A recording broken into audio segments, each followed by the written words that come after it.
You can't do anything to me. So that day, it was not merely an emotional outburst. I saw an evil system. I sat in a courthouse and I watched how evidence was literally obscured, blocked, barred. Everything and anything that was actual evidence that could speak to my son's innocence. I saw people go above and beyond the call of duty to make sure that it never came in to view. And now here we are.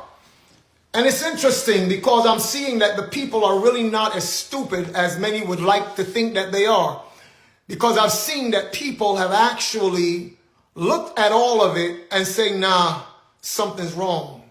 Something is really, really wrong here. And we're just not buying it.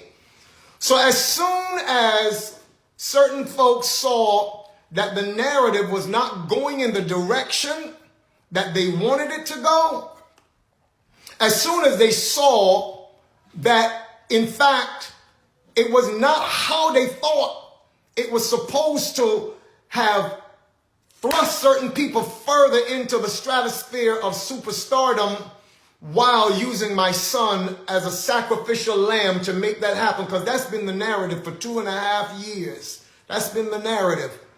And as soon as they saw that it was not going that way, that in fact his numbers were rising while certain other people's numbers were falling, they began to dump onto the internet from the attorney's office, from the district attorney's office.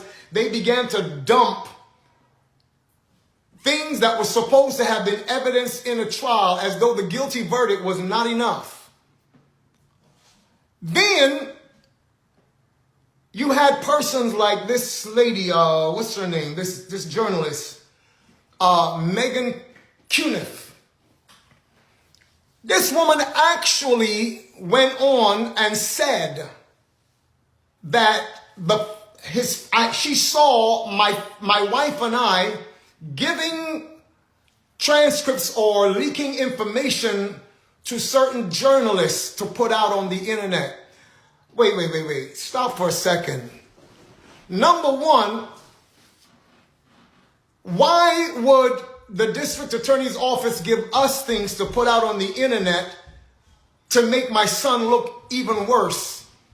Hence, I'm talking about the interview with Kelsey. Why? That makes no sense. So I had to realize that this woman was saying things for the sake of clout.